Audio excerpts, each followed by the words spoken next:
podcast. My name is DK Diamantes. His name is Bricky. And oh my god, Warhammer 40k. But before we get into that, if you enjoyed today's episode, head over to the Patreon, patreon.com/Adeptus Ridiculous, where you can get access to our Discord, bloopers if they happen.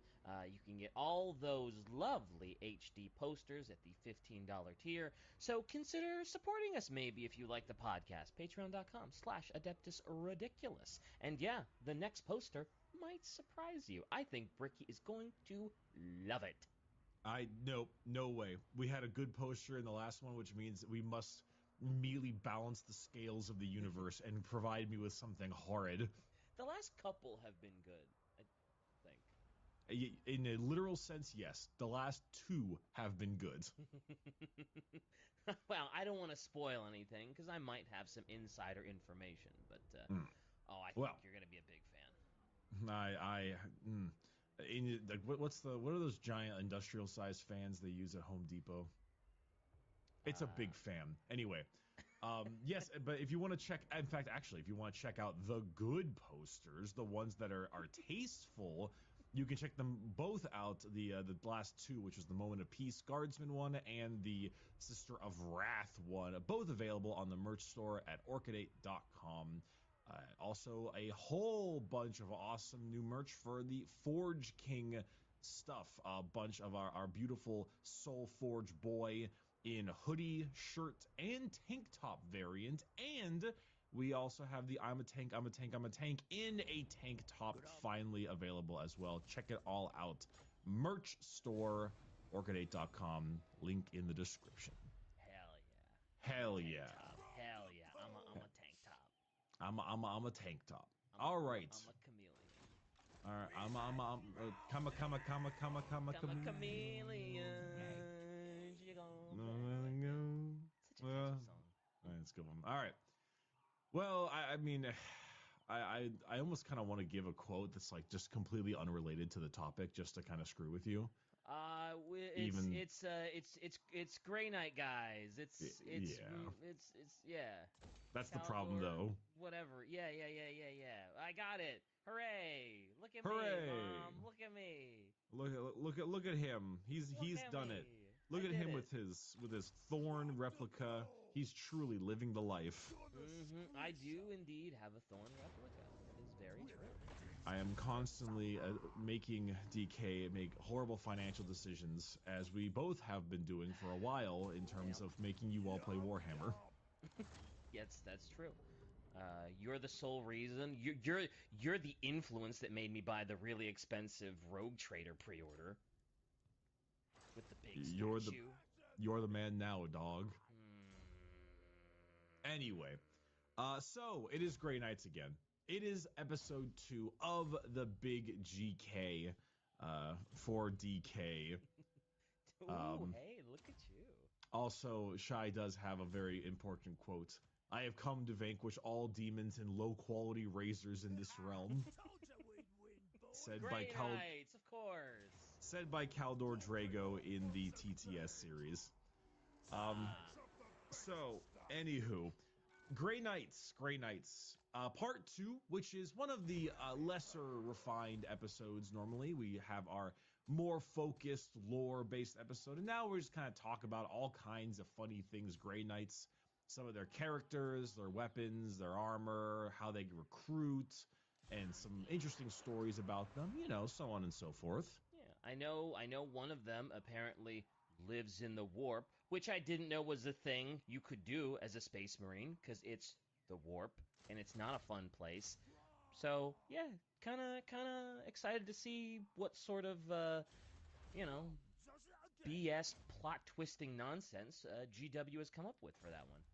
Yeah, in fairness, you can live in the warp if you're a Chaos Space Marine. That's true. I guess it's unusual for a loyalist Space Marine to just chill in the warp, Yeah, unless you're Corvus Corax and yelling at Lorgar. Yeah. Anyway, Primarchs, I guess, could do it. Sure. I thought it might be kind of fun to start with the recruitment.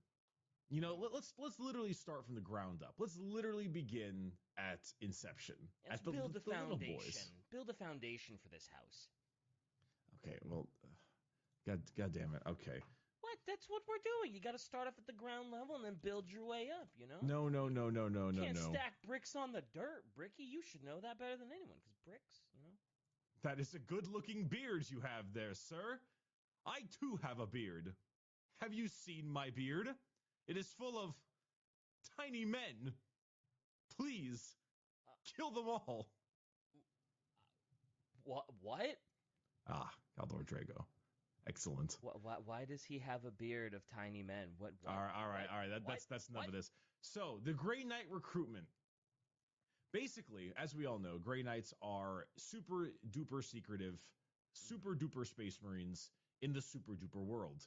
They are taking all psychers, and since they contain the Inquisitorial Rosette and Seal, as they are part of the Ordo Malleus, the recruitment for the Grey Knights is much worse than the regular Space Marines.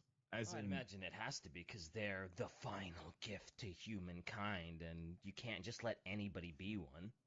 they have a lot of very specific attributes they require. For example, the chapter has, much like the Custodians, Eyes of the Emperor, they have something known as the Gatherers. And the Gatherers are Grey Knights who, like the Custodians, have reached such a great age or sustained such severe injuries that they can no longer work in part of the primary chapter. But they still have keen psychic minds, can go out and find a true aspirant or a hero amongst the rest of the downtrodden humanity. Okay. So they can't fight anymore, so they just find people that can and bolster the ranks and. And there is no specific area they cannot recruit from. Like the seed worlds of other Space Marine chapters, like penal Oh. worlds, even the Sisters of Silence black ships, they're all open for the picking. Oh, so there's no specific planet that gives like Space Marine tithes to them. They just pick from wherever they want. As long as you are like a good enough psyker and you seem like you've got the potential, you too can be a Grey Knight. Well, I mean, Yutsu could be a Grey Knight is a little bit well, we'll see how far they get, but they Ah, can, so long as you're a psyker and the Grey Knights deem you a possible aspirant, they will take you.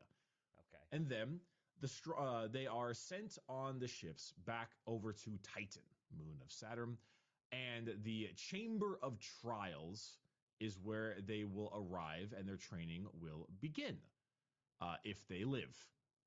Of course. Isn't that always the catch? So And I'm assuming that if they decide someone is worthy of being a Grey Knight, they kind of pull uh, the Imperium thing where it's like, yeah, we're taking them. No, it doesn't matter if that's your only son and they're literally like your breadwinner and keeping your family. We're taking them. You don't like it? Bam. considering the fact that the Grey Knights are the super secretive one, I have a good feeling that they would just take your kid in the middle of the night. Oh, true, You true. would just never know. And chances are they're so secretive that if you did hear them doing it, they would kill you anyway to keep it a secret. I mean, there's a good chance that the Grey Knight Gatherers don't walk around showing off their Grey Knight Gatherer armor, but yeah. They might. Um, so, a very few choice recruits are taken back to the actual Citadel on Titan. But for the most part, many of them are released out into the random desolate plains of the moon. Now, Titan was terraformed, but its atmosphere is still very thin, horribly freezing, and for the most part, inhospitable. Oh, So lovely. basically, it is not just for endurance, but also to test the mental conviction of the applicants or aspirants. When they are dropped out, some might look at the gigantic spires and citadels of black stone and say, that's a pretty good thing we should go to. Yep. Others might say, oh God, nah, I'm going to turn around and try to survive in the wilderness. And they always die. Oh, the ones that try to survive in the wilderness, they always die. They always die. Yeah, well, because it's that's a harsh place to survive on. And So, it's considered to be a lack of discipline. They look towards the towers and they choose else, which means they're undisciplined and willfully independent. Yeah, I was gonna say who would be sent to Titan, look around, see that it is just nigh inhospitable and freezing, and just be like, oh look, there is some form of shelter over there. I don't know if a Blackstone pyre is shelter, but it's something, and be like, nah, let me turn around and walk through, you know, the desert on a horse with no name. Like who does that? I mean, psychers, crazy ones. Yeah, I guess. But I feel like if you were picked by like a Grey Knight Gatherer to potentially be in the chapter, like you got surely you're made of sterner stuff than that. Well, maybe that's the point. They are stern, but the sternness can either come from being like willingly independent and not and wanting to do your own thing, or due to a sense of brotherhood. Those that see themselves above Mm, will be like, I'm strong enough to go out there and deal with it myself, and they die. I guess. Anyway, those who are the smart ones will make their way to the gates. And then when they make their way to the gates, they're like, nice job, kid. Good job. All right, here's this bomb collar. Oh Go back out no. there now and go Oh. all the way back there. Do a 1,000-kilometer trek into the tundra of caustic crystals in the chemical haze area. Okay. All right. Very appropriate names. Okay. I can imagine what this place is like. Okay. So you go to this chemical haze spot and you breathe in some vapors. They are given some supplies too, yes, but the bomb collar is the thing I wanted to point out the most. They hit him Um, with the old battle royale. a little bit, yeah. Yeah. They have to go through there, and it is actually, I gotta be honest, this place reminds me a lot of Dead Money, the Dead money? DLC for Fallout New Vegas. Here's a bomb collar. Here's this weird gas that makes you go crazy and kills you. Have fun, kid. I never played the DLCs. Dead Money is one of those DLCs that's got an amazing story, but its gameplay is dog. Ooh, It's also that's Fallout rough. New Vegas, so its gameplay is dog normally, but it's like even worse. Oh, that's unfortunate. That is unfortunate. So they've got their bomb collar, they've got a few supplies, and they're going through this really caustic area. And I'm assuming the collar doesn't do well in caustic area. Maybe like could this caustic stuff like eat at the bomb collar? Okay, hold on now. Shy says you learn to let go of the shitty gameplay. I am not saying that I don't love New Vegas. I've beaten New Vegas like 10 times. Damn, I've let go of it. It's still shitty. damn. You He's ever just you speaking ever the truth, Shy. you ever just played Fallout New Vegas on the Xbox 360 and watched as it ran at 10 goddamn frames a second like Mass Effect 1? Oh, It is that. the Oof, worst. oof. Anyway, they go out into this area, into this horrible cold crystalline area in which it is covered in a choking chemical dust, constant avalanches, littered with broken void ships and roaming packs of servitors driven insane.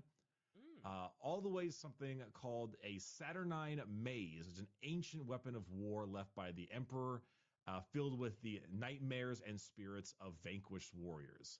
The thing is, the aspirant has like really immature psychic powers, right? Mm-hmm. And the collar on their neck is keyed to explode if they lose control of their psychic potential. And while they're Oh. inhaling a whole bunch of toxic chemicals, it like screws up their mind and makes them hallucinate and do all kinds of weird crap. Oh.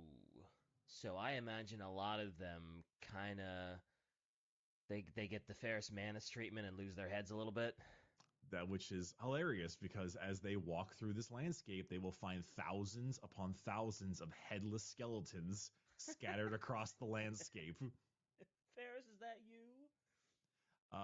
Fewer than 1,000, 1 in 1,000 recruits return from this area, and Yeah, those that that's that do, that sounds about right for 40K in terms of recruitment process. Yeah, that sounds about right. yep, those that do await long and more solar weeks of pain Mm, as that sucks. they if they return and make their way over. They are content to have survived the training and can now finally be inducted into their chapter. They Hooray. they get the gene seed shoved in them, the psychosurgery done. They need to pass all 666 rituals of detestation. Whew. Uh, they must, of course, have the psyker part of it. And then oh God, I forgot about this part. They implant silver hexagrammatic and pentagrammic wards underneath their skin to prevent Oh. demons from contaminating them. Ow. It's pretty rough. Yeah, that Um, doesn't sound like a happy fun time. their mind is then wiped completely, Of as course. well. Any memory of their old lives need to be gone because any memory of it can be used against them by Yeah, yeah. demons. That would be considered a weakness, sure. You got to start from scratch. In fact, all of their names are re-given. Their name becomes just a number for a bit, but then eventually, when they get a true name, it's actually often a portion of a word of power or a word of banishment. There are 666 words of banishment, or that's like words of power or words of banishment. I think it's words of banishment. Um, and these are just weird, complex syllabled words, weird, creepy stuff that just by saying them makes you go a little crazy. Wow, okay. That's not what I would expect them to name themselves, but okay. Sure. Well, by naming themselves, they use like portions of words of banishment. So when they call to various other, they just by calling the names of your battle brothers, it harms the demons near them. That is kind of cool, It's actually. like, Jim, go kill this bloodthirster. The bloodthirster's like, ah, Jim, not no! Jim. Not Jim! Not if anyone, please, not Not Jim. Jim! I'm Jim! And his name is Jim Haimdach, Yeah. but Jim is Ah, in there somewhere. Jim! It was Slim Jim. Jim! Oh no, that's actually It the full always word of comes power. back. Yeah, Slim Jim is the full word. Yeah, that's First funny. name Snap, middle name Jim. No, middle name Slim, last name Jim. Yeah. Anyway, Dig it. so all of these things are all done specifically to really get the Grey Knights up and going into their chapter. Only about 1 in every 1 million Ooh. aspirants will ever put on a suit of power armor. I mean, I guess that makes sense because it's a space marine. It should be kind of a rarity, but 1 in 1 million? They're the super space marines. That is true. They are the super duper final gift space marine, so it should be rare that you get to become one. So yeah, I guess. But that god damn, that is rare.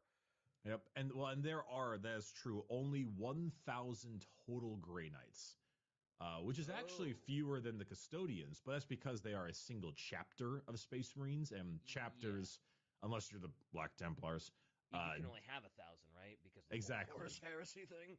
You're only supposed to have 1,000. Granted, there's like 40,000 sub chapters of Ultramarines, but that's what Boo. keeps you down. Unless you're the Black Templars, in which are like, yeah, we can only have 1,000 people at current standard force, unless there's a crusade going. How many crusades are you running, Black Templars? Oh, I don't know, like 900. All of them. Is there a crusade going on? Yeah, that's us. Yeah, the Black Templars were literally, I think, part of the group that was crusading against the Necrons in the Twice Dead King. Go figure. Go figure. Go figure. Go figure. They are literal crusaders. That's their thing. That's their shtick. So the Grey Knights have entered. Now you have become a Grey Knight. You are one of the 1,000. Congratulations. Oh boy. You have purity seals placed in your skin and warding in your skin. You wear like holy water infused Aegis armor, fancy fancy anti demon metal silver armor. You're a psyker. You know like words of banishment and all kinds of powerful stuff. Mm-hmm. Mm-hmm. And you fight demons, like I mentioned before. You teleport in, you shout their name, snap, Slim Jim, and then it starts losing his power, and then All kinds of shenanigans happen with your wrist-mounted storm bolter and your flaming psychic energy. Mm-hmm. First name Snap, middle name Into a, last name Slim Jim. Mm-hmm. Mm-hmm. I mean, for like, a pretty good way to describe the Grey Knights is this quote by Brother Captain Arvin Stern, which goes, "There is nothing in the arcane and blasphemous arsenal of the forces of chaos that can compare to faith. With the power of faith, our weapons become shining instruments of deliverance that can cleave the mightiest demon in twain.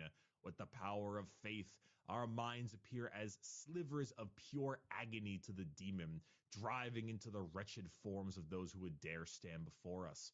With the power of faith, our words become commands that cause the demons to cower and cringe in terror. I could meet my enemies unarmed without a shred of fear in my chest, for I know that the Emperor watches over me and guides my hand. So let them come. We shall show them what the power of faith can do." You know, if I hadn't known what today's episode was, that would have been a great quote That's for a like the very start of the sisters episode. quote too. Yeah, I would have assumed sisters like immediately, and we were like, nope, it's not sisters. I would be like, oh great, and then everybody in the chat would be like, how come your memory is bad? And yeah, Probably because your memory is bad. I mean, I'm not saying I have a top tier memory here, but you know, when you're learning something new every week, some things tend to slip through the cracks. Yeah, well, you're stinky. Oh wow, bravo, bravo, Bricky. Thank you, Damn, thank you, I Johnny have Bravo. been. Whew, oh yeah, do the monkey. No, whoa, mama. Whoa, mama. But the Grey Knights are, in terms of their major organization, they have a pretty easy to understand one, which is very nice.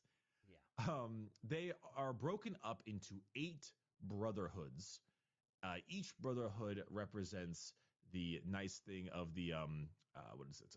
The 8 original founders of the Grey Knights. Oh, okay. Oh, that's a good Is point. there a Brotherhood of Steel? Huh? Since we were talking about Fallout. Fallout. Yep, yep, yep. Yeah. Would you like to read the little thing Shai posted here? Oh, here's another thing that tells you what life is as a Grey Knight. They barely use dreadnoughts and don't see it as honor because they suffer so much horrors from their training, during their service, and to their deaths. They see peace in death as reward and loyal service. Oh. Yeah, So, it's do Grey Knights just straight up not have dreadnoughts, or is it just no, they have rarities? dreadnoughts. Oh. They have dreadnoughts. Though it's not like something that they. It's not like the Iron Hands where they love it. It's a Sure. rarity, but it is still there. Hmm. Also, I feel like dreadnoughts are also there to appease the Mechanicus weirdos on Deimos, which is one of their like forge worlds. Oh. Yeah. So they'll use dreadnoughts, but they just don't use them often because it's like, oh man, I don't want to do that to my battle brother. He wouldn't want that. Let him rest. A little bit, yeah. And they also kind of like, don't inter me. My watch is over. Yeah. So real quick on the tabletop, do Grey Knights ever roll dreadnoughts, or is that just like, oh yeah, if you're Grey Knights, you literally cannot table a dreadnought? No, you can use a dreadnought. It's just Okay. there's only one type. It's just one type of dreadnought. The old boxy knots. Oh, got you. Okay. But anyway, the chapter is organized into 8 brotherhoods as well as the main headquarters. So the chapter command is done by the Supreme Grand Master of the Grey Knights, which is currently Caldor Drago, surprisingly. Mm-hmm. Um, he also underneath them are 2. There is the Hall of Champions, which is 98 paladins. These are Terminator Elite. You have Grey Knight Terminators to start with, but then you have the elite Terminators of the Grey Knights, and Okay. these are called Paladins. Mm-hmm. And then you have 12 Dreadnoughts in the Hall of Champions. So that's the most that they have. I don't think they have any more actually. Oh wait, Okay. no, I lied. There's actually more Dreadnoughts. There's actually a lot more Dreadnoughts. Oh, Um, even though they don't like them, they don't you like still them, but you, they're still you still around. gotta roll them. Like, okay. Each brotherhood seems to have like, well, let's see, 1, 2, 3, 3, 5, 2, 2, 1. Yeah, so like a few, not many, but like at least 1 to 3. Okay. And then you have the chambers of purity, which are the purifiers and the castellan. of the purifiers known as Garen Crow, also known as Massive Giga Chad, the Man. Okay. Garen But Crow. All right. I would expect him to be a Raven Guard, but okay. ha. There are eight of the eight brotherhoods, though. There's the Sword Bearers, Blades of Victory, Ward Makers, Prescient Brethren, Preservers, Rapiers, Exactors, and Silver Blades. Oh, so those are very cool names, actually. There's not really a dorkily named faction in the bunch. You get to be cool no matter what. I think the Blades of Victory is a little dorky, but for the most part, yeah. Yeah. They're all very. I mean, they're all very knightly, Yeah. which kind of Very makes medieval, sense. knightly.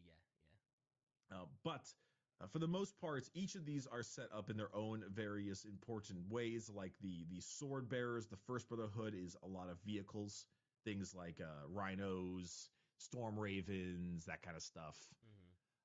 The blades of victory are mainly vessels. That's like battle barges, strike cruisers, so on. Okay. Ward makers are, well, I Do can they give you make a guess. wards or something? They Is that? just might, man. They Oh just might. wow! It was very subtle. I wasn't sure, but I was taking a shot in the dark, and I'm damn proud of you. thanks. I've learned a Uh, lot here. there's like the exactors are representatives to the Inquisition. The Silver Blades command the recruits, so on and so forth. Okay. Okay. So fitting I'd names. like, yes, I'd like to talk about the Purifiers real quick because I like the Purifiers. No, you're not allowed to talk about the purifiers. I will not allow it. Okay, then I guess we'll just talk more about the Ultramarines. Never mind. Talk about them. All right, Purifiers. So the Purifiers are a very special branch of the Grey Knights because, you know, a Space Marine is really pure of mind. A Grey Knight is uber pure of mind. Yeah, they But kind of what have to be. happens if you want to be even purer? I. I mean, you can be purer. Yes, you can become the Purifier. All right, cool. So, a Purifier is a special subsect of the Grey Knights, almost never having more than 50. Oh, Really elite and small. And they are basically clad in the same look as normal Grey Knights, but with a white helmet instead of the silver. And oh. being a Purifier is a pretty up there like honor. Mm-hmm. It's not granted through any kind of skill, like battles won or enemies killed or valor or sacrifice. You're granted this by just simply being pure of will, like unshakable, Huh. to an even larger extent than normal Grey Knights. So it's not really something you can train for necessarily, like to become one of these purifiers. It's just kind of like if you're inherently really strong-willed, you could maybe become one. There are some of the highest ranking captains in the Grey Knights that are not purifiers.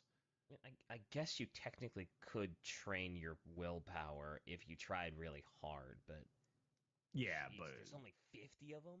only 50 of them. All right. They are entirely having these like massive amounts of forbidden knowledge. That's their whole shtick, is that they safe keep some of the most dark and demonic things in the Grey Knights halls. It's way down in the chambers of purity. And down there, it is entirely staffed by the purifiers, where only the grand masters of the Grey Knights are allowed to enter the halls unbidden. Damn. I bet they They know some crazy secrets.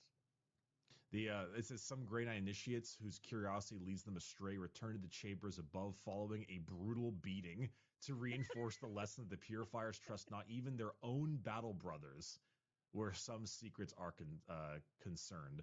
And some Damn. intruders do like never return at all. Oh, All right. Curiosity gets the better of you. Let me see what's in those secret vaults, and you just get murdered. And you just straight up dead. That's okay. Okay. Hey, don't go in there. Don't go in there.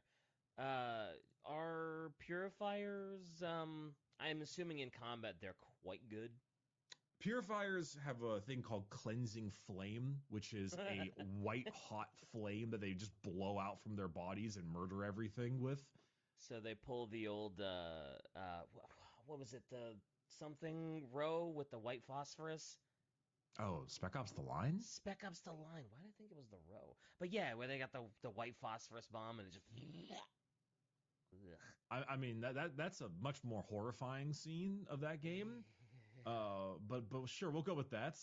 Well, you said it was a white hot flame. That's the first thing that came to my mind was the white phosphorus. White phosphorus is not a. It's never mind. It is literally like a flame that is bright white. Like they just fire from their body. Like they literally use fire to shield their souls. That's Uh, cool. but the leader of the Grey Knights Purifiers is a gentleman named Castellan Garen Crow. I Right. believe my first ever miniature I have ever purchased in my whole life. Garen Crow, the leader of the Purifiers, Oh man, he must be an absolute badass. If he's leading these guys, like, he's a baller. yeah, he must You be. Like, you will remember him as the one who carries the Black Blade of Antweir. oh, that's such Uh, a weird Antweir. Like, it's or just, it I don't might know be why like that name sounds Antwire. really stupid to me. I mean, I'm sure it's a badass blade, and I'm assuming this is the one that kind of talks to him and Mm-hmm. has a demon Mm-hmm. inside of it, and yeah, That's the one. just a dumb So name. Crow is though he is a like considered to be genuinely just a flawless soul, completely immune to the temptations of chaos in such a way that is just so outlandishly powerful that he's kind of dour and Oh. he has like no personality. He's just the guy because he can't have a personality because it'll be taken over. That's true. If you are to be like strong of will and uncorruptible, you're kind of stuck not having a personality at all. Because you just have to constantly be stoic. Oh, damn, his mini looks great. His mini was just recently redone. Yeah, he's very Oh, cool. oh, that's so. Oh, that sword looks so good. The sword, it says, I am the power of death incarnate. I am the sword's edge. I hungrily cut the flesh and drink deep of the bloody well beneath. Give me your body, and I promise you glory. I promise you vengeance, and I promise you immortality, if you will only let me. What an edge lord. Mm-hmm. That sword shops at Hot Topic, 100%. So this sword came to be wielded by him after it was held by a prior castellan of the Purifier Order. Eventually, the sword was seized with desire by people around him, and eventually was used to cut the throat of the original owner of the sword. He eventually, through the efforts, Garen Crow is able to recover the sword, and then it tries even now to find, purchase, and possess Crow's soul, desperate for the freedom. You However, can't do it. You can't do it. nope. So this is an eternal burden that Crow has put upon himself. This blade is the most potent artifact the Grey Knights possess, Oh, which wow. is probably pretty crazy to state because They I hold mean all the secrets. the Shadow Keepers hold a lot too. That's the special vaults under Terra that the Custodians hold. Oh yeah, that's true. They probably would have a lot of doomsday devices under there too. That's fair. They might have a few worse down there, but besides them, this is their biggest one. Yeah. And in fact, it's considered so powerful that it might be a hell of a lot more than just a demon prince or a greater demon in the sword. It might be like the surviving fragment of an old god. Oh, Like we don't know, but it's insanity levels of powerful because people standing too close to the wielder are driven mad with the whispers and lies of the sword. Only yeah. Grey Knights can resist the words, but Mhm. not for long. If people spend too much time near Crow, they can feel it gnawing in their brain, and they have to separate themselves from him after a period of time.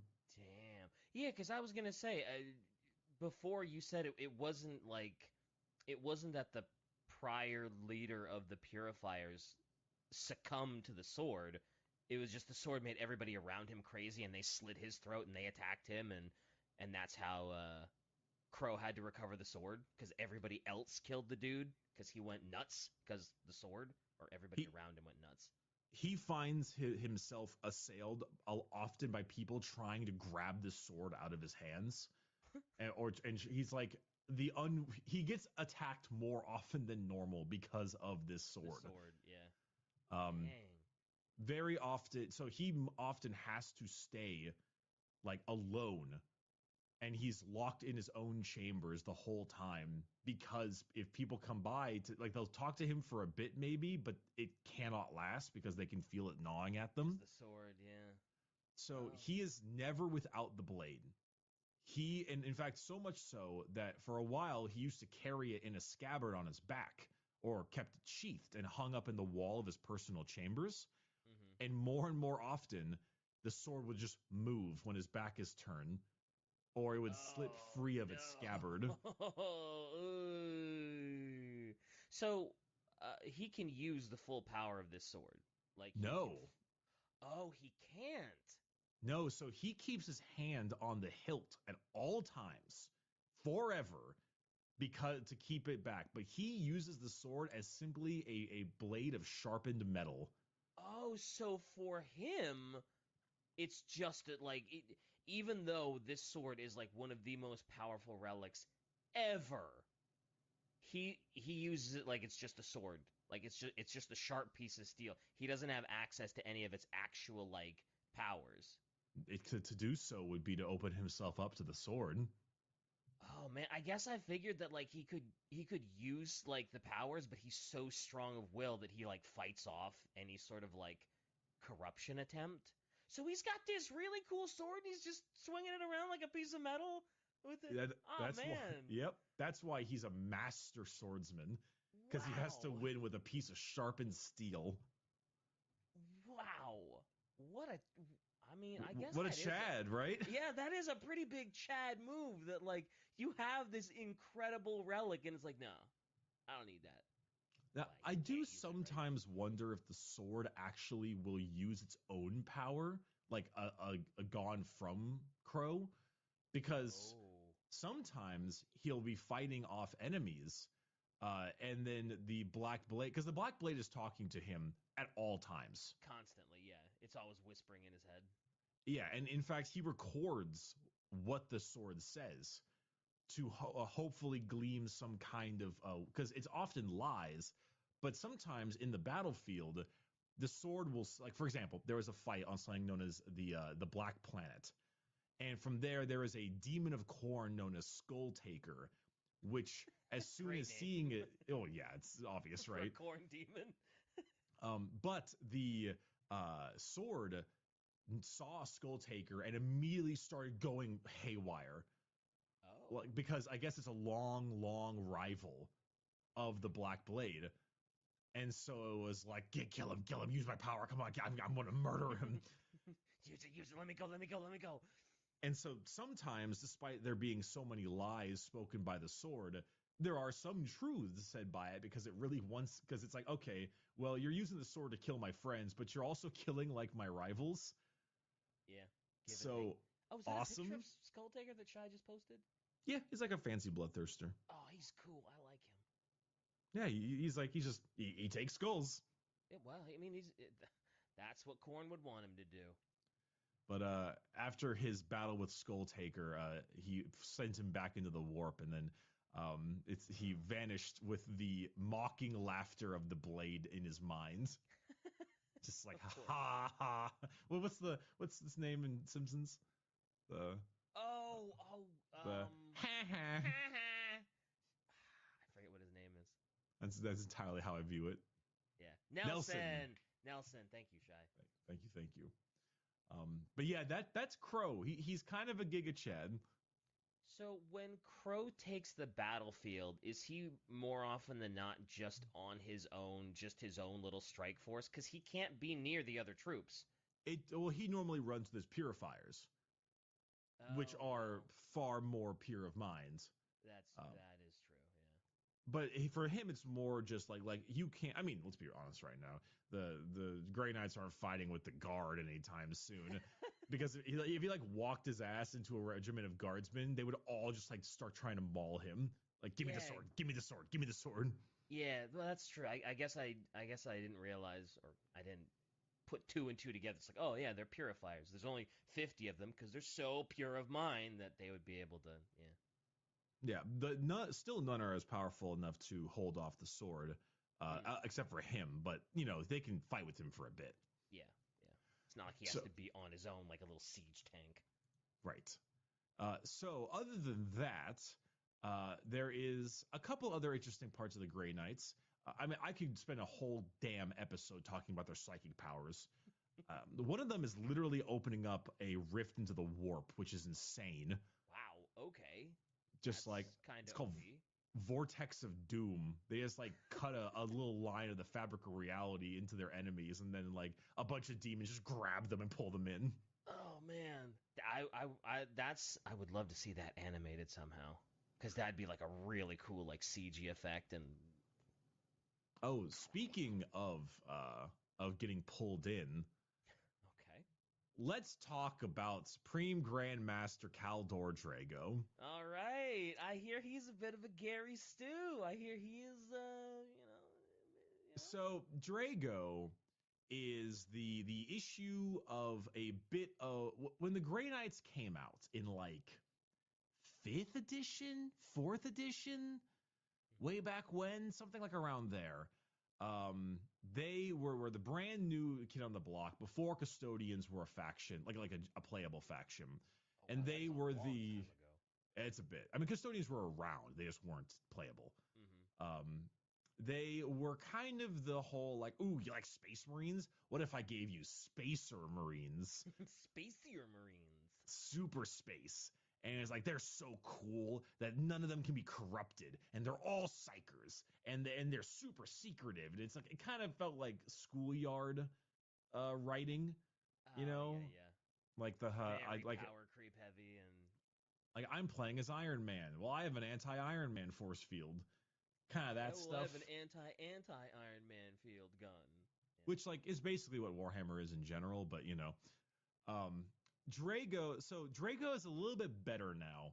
I kind of like Drago a bit more after reading the Pandarax book with him and Azrael fighting. Yeah. But he definitely his roots are based in a bit of like Space Marine jerk off, jerking themselves off kind of stuff. Yeah, yeah, yeah. So he is the Supreme Grandmaster of the Grey Knights currently, and his story began in a demon incursion of a world called Akralem, like year 40,799. Okay. He fought a demon prince known as Makar the Reborn, and he killed him. And Of course. as it died, it's told him, "Victory is yours this day, mortal. But know if you ever set foot upon this world again, you and all who follow you shall walk with damnation for 10 millennia." Wow. Now, It's quite the prophecy. after this, Strago was promoted to Justicar, which is like sergeant, and became slowly over the next 200 years elevated more and more with his honors. The only person with a higher honor than him was probably Janus, the original Thousand Sons guy that became the first ever Grey Knight Supreme Master. Oh, okay. So pretty heralded. Cool, cool, cool, cool, cool, cool, cool. Uh, hold on, Shy. Let me explain the lore first, and then I'll take your TLDR. Okay, I'm assuming it is a long list. If it's Caldor, it's probably It, a it, purity seal. Drago's shit is yeah. Anyway, 200 years later, he eventually what? Oh, yeah, okay. I'm assuming the Mortarian thing is in your list, isn't it, Shy? I'm. Surely. Oh yeah, I thought so. Okay, we'll skip that part now, and we'll return to that. So Is he body 200. Mortarian? No, We'll get there. We'll get there. uh, all right. um, So 200 years later, there was another distress beacon back at the same planet that was invaded by the demons once again. And upon learning about this, he knew that Makar, the demon prince, had been reborn from being sent to the warp, and he was here to lay the curse upon his prey or whatever. Mm-hmm. So I'm assuming that's why Drago the dude's called the Reborn, is because he keeps getting reborn and you can't really kill him. well, that's what demons are anyway. Oh, so why is this guy called the Reborn? I don't know, because he was reborn in blood or something. It's like classic demon shit. Okay. It's demon stuff. Demon stuff. Who cares? He's back.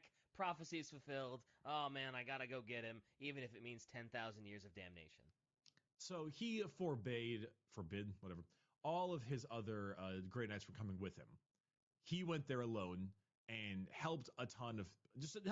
He helped firing psychic power to burn away the rotting plague zombies of Nurgle. He helped hold back the demonic horde from the 912th Regiment of the Cadian shock troops. He fought against with guardsmen to help defeat his demonic foes, yada yada yada. And at the end of the edge of the warp rifts, the two of them fought once again. And using a broken blade, he stabbed the demon directly in his heart, sending him back into the warp. Before the demon was fully banished, he wrapped his talons around Drago and pulled him in with him. Ooh, that sucks for you, buddy. And somehow, Drago did not die, but instead, he walks around in the warp.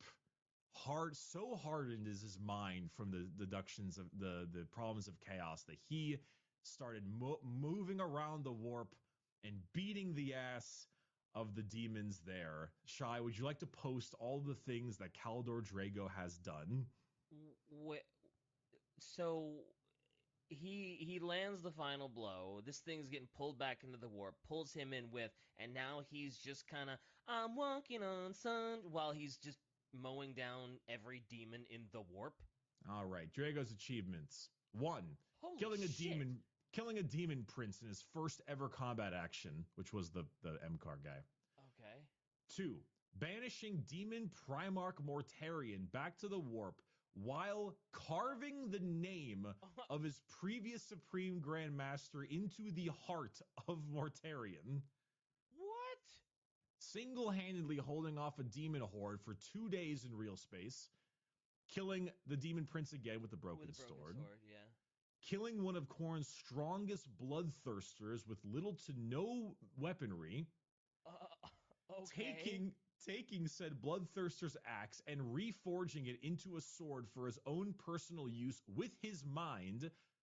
May I remind you that he is doing this while he is currently in the warp. Okay. Slaying 6 of Slaanesh's chosen demonettes, setting fire to Nurgle's garden, walking into the city of Tzeentch and smashing it to rubble. Okay. Slaying a large number of demons while being trapped in the warp. Traveling to another universe, Warhammer Fantasy, not a joke, and attempted to save it from destruction. And his failure to stop Warhammer Fantasy's universe from being destroyed and replaced with Sigmar is one of his major L's to his day. Okay. He can be summoned by chaos cultists unwillingly instead of a demon, and then appearing and killing them all, and then leaving back to the warp. I like that last one where they're like, oh yeah, we're gonna summon this cool demon, and Kaldor Drago just shows up and just bitch. And Drago yeah, walks the warp's path now, and demons ignore him because he's such a force of will that only the craziest of Khorne will even fight him. They just leave him alone. But he can't leave the warp. He's trapped in there. And so he'll occasionally just be randomly spit out into places he's needed, such as Warhammer Fantasy in the past. I don't know if this is gonna be a hot take or not, but after reading all this, I kind of don't like Kaldor. That's an Like, extremely cold take. That is the coldest take oh, you have ever said. oh, really? Okay, because I was worried because I wasn't sure how many people really liked Caldor Drago or not. But all this stuff just sounds so like it is very Gary Stu, and it's very just like, oh, look how strong I am. I made a sword with my mind after doing Bloodthirster and after 1v1ing Mortarion and doing what Primarchs can't do. And it just, all of it just seems, it almost seems more annoying than anything. It doesn't make me like him. It makes me kind of want to see him just get absolutely kicked off his pedestal. So remember, we had a stream a bit ago where someone was mentioning one of the characters in one of the recent Siege of Terra books, Mm. some like super powerful psyker lady that helped the Emperor and Malkador and stuff. I don't remember her name, but in the book she held off like 4 greater demons by herself or something, and we all were like, "That sounds stupid." Yeah. I feel like the people who really like Drago are one of two kinds of people. Uh, Ultramarine well, fans. well, actually, three types of people. One would be people who just really like Grey Knights. They just like Grey Knights a lot. That's just their favorite faction. You know, they like Grey Knights. Oh, that's fair. Um, Two, people who just really like this level of jerking themselves off. Who are like, Yeah. God, he's so powerful and so cool.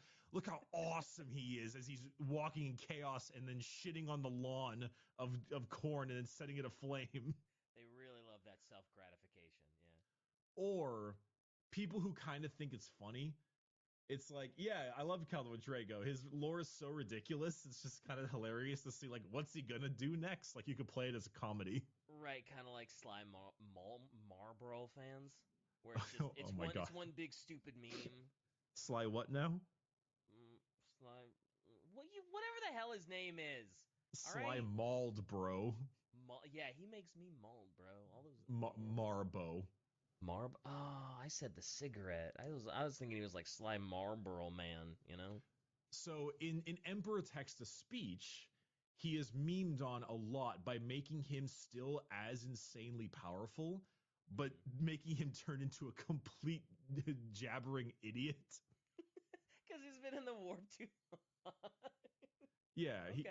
Well he's done, just TTS. he's just really really wacky and weird.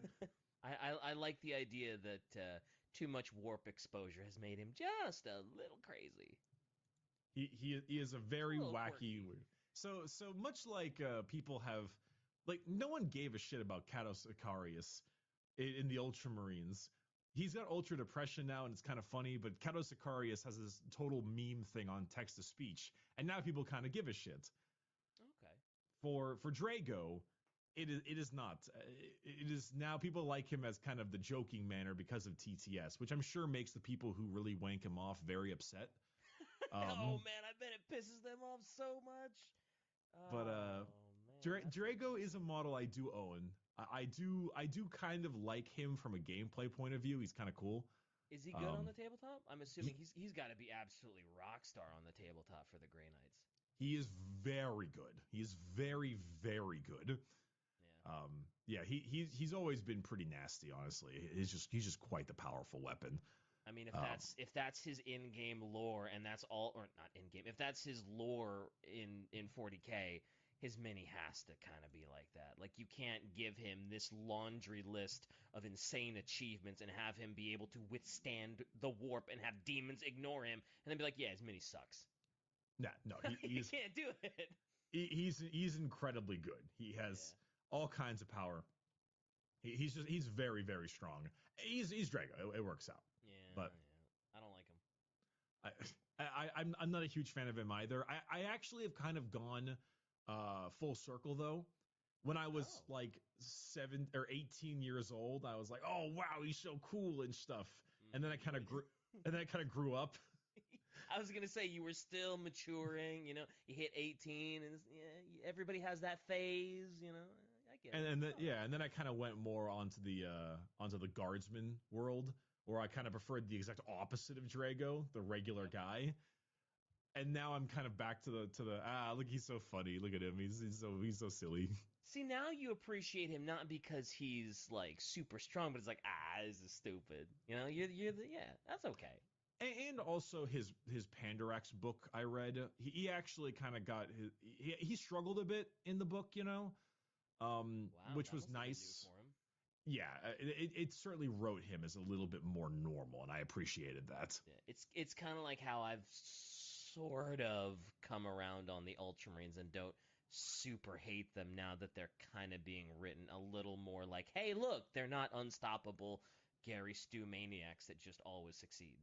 Right, exactly. It Yeah. helps out a little bit. Oh yeah, definitely.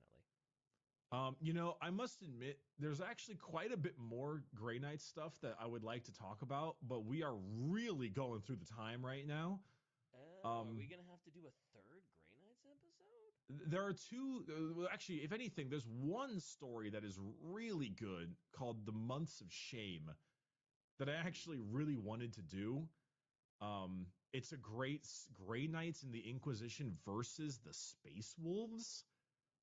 Ooh, really? Though I must admit, it's actually a bit more of a baller story for the Space Wolves than it is the Grey Knights. Okay. And I might save it for the Space Wolves episode when it's time for the Space Wolves. Yeah. Wait. So, wait. The Space Wolves fight the Grey Knight? Wait. Yep, yep. It's a very interesting story. I actually think it's quite cool.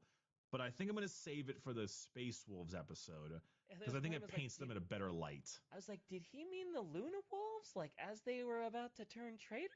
What? Why No, are they? Why are there two loyalists fighting each other? the dude, you got a good point. The loyalist factions of 40K would never fight each other. That would be Oh crazy. yeah, that's insane. That never happens. They never disagree on anything. I It's like couldn't imagine such a thought. I'm gonna bomb the planet, Gillum, and you can't stop me. You must you must puff puff pass, lion. This is the The ultra behavior that got move. the Sanguinius killed. And you calling Ultra Boofs mid? Ultra. Okay, there is Good actually man. we actually might need to do another Grey Knights episode. There's actually a lot more to talk about. There's the prognosticars, which are a really fun topic as well. There's still Okay. also Revuel Arvida, the origin of Janus that we have to do. There's also the thing called the Terminus Decree, which is a crazy thing. We might really need to have a whole new thing going on. Honestly, I would not mind another episode on the Grey Knights. So far, they've been pretty interesting. I don't. They're a lot of fun. Yeah, I don't mind. If you want to do a third one, let's do it. Hell yeah. It won't be next episode. We'll probably do a few other things before we Oh do more yeah, Grey Knights. yeah. Come back around to Grey Knights. Yeah. Yeah, but it should be pretty good. Okay. Cool. Oh, Cool. all right. Well, in that case, I guess we'll call it right now. Yeah. We'll end it for the time being. You learned about Crow, you learned about Drago, you learned about the recruitment and just like the creations of the brotherhoods. Oh no, it's bad. As soon as you said Caldor Drago, I had like the Ultramarine instinct to immediately start booing him. I Oh, mean, oh, that's. I mean, based. See, you're like you learned about Caldor. Boo! Yeah. I mean, I mean, capital. based. I mean, capital B based. Big dubs, boss man. This dub is so big. Oh man, I love the boss man guy. He's The so boss man guy fun. is great. I love that too. In awe at the size of this dub. Love it. Had to had Love to, had to put my phone down to learn about this dub. it. Yes. Hello. Shy said this is gibberish, and it's like, well, Oh, duh. this is gibberish, Shy. Hello. This This is is all we do. All This right, whole God damn it. podcast is based on gibberish. What are you All right, talking fine, about? fine, Shy. Here, we'll end it with this. Crap, wrong one.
Today's video is brought to you by Audible. Audible is an amazing service which offers a huge selection to listen to, but it is also one of the best ways to make huge savings on 40k audiobooks.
It was a town of machinery and tall chimneys, out of which interminable serpents of smoke trailed themselves and were never uncoiled. It had a black canal and a river that ran purple with ill-smelling dye. Vast piles of building full of windows, wherein there was a rattling and trembling all day long, where the piston of the machinery worked monotonously. It contained several large streets all very like one another, and many small streets still more like one another, inhabited by people equally like one another, who all went in and out at the same hours, with the same sound, to do the same work, and for whom every day was the same as yesterday and tomorrow, and every year the counterpart of the last and the next. Charles Dickens, Hard Times, 1854.